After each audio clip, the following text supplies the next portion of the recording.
You had to avoid two things in 2020. First was the Wuhan virus, of course, and the second was a crypto bro. In 2020, they were seen as nerdy scammers. But look at it today. Cryptocurrencies are soaring in market value. Last week, they crossed $4 trillion. Imagine that, $4 trillion worth of cryptocurrencies. Let me put that in perspective. The market cap of Canada's stock market is 3.5 trillion. France is around 3.4 trillion. The UK is around 3.1 trillion. But cryptocurrencies are at $4 trillion. It tells you how popular they have become. Popular and valuable. But why is this surge happening? A few years ago, the crypto world was in crisis. You had exchanges shutting down. You had founders being jailed. How did it go from that to 4 trillion? Thanks to American policy. Crypto has found a champion in Donald Trump. He wants to turn the US into the world's crypto capital. Last week, he took a step in that direction. Trump signed America's first major crypto law. He called it the Genius Act, of course. The Genius Act. They named it after me, and I want to thank you. I want to thank you. Let me say the entire crypto community, for years, you were mocked and dismissed and counted out. You were counted out as little as a year and a half ago. But this signing is a massive validation. And even before this signing, over the last year and a half, I think your stuff has gone up more than any stock.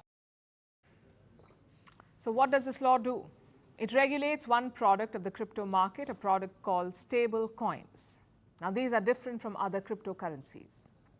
Take Bitcoin or Ethereum.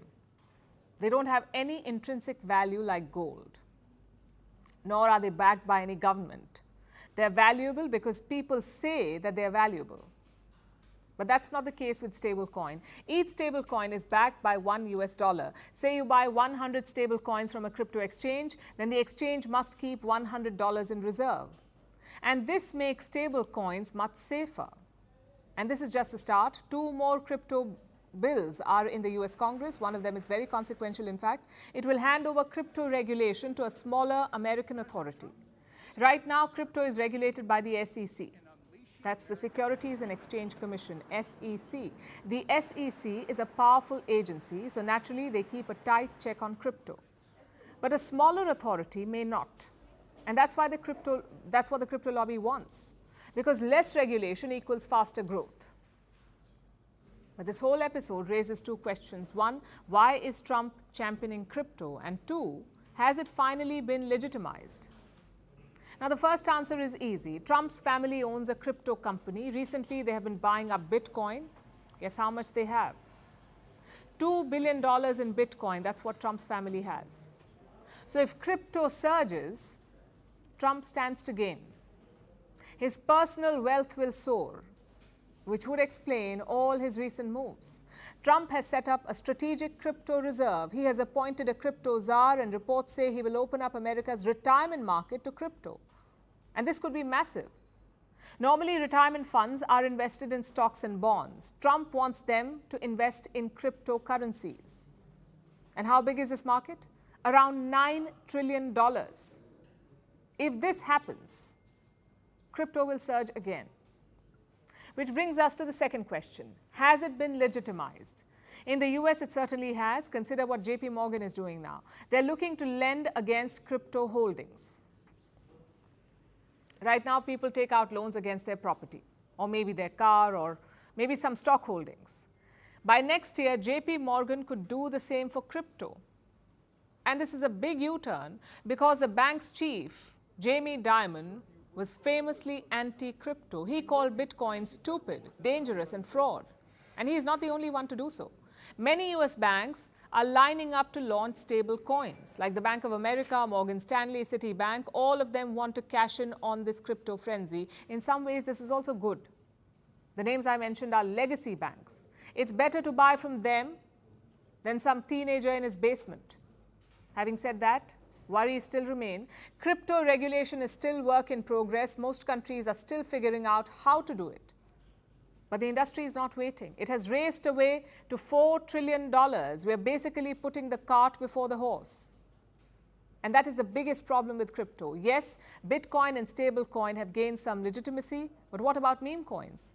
What about coins based on stupid internet trends? We need to weed out those bad actors, and for that, we need the right intentions.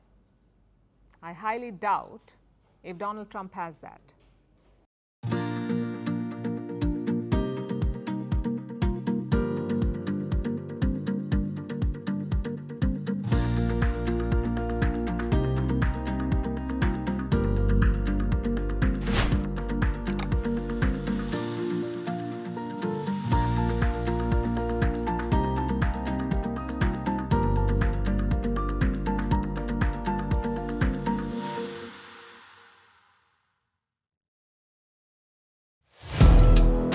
First post now available in 9 languages on YouTube.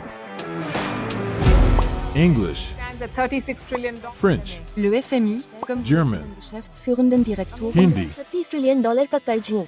Indonesian, Pemerintah tanpa pemeriksaan. Italian, Kali radikali.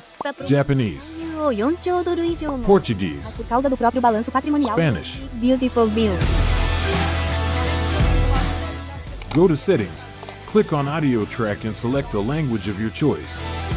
Be the first to know what's happening around you in your first language. First post.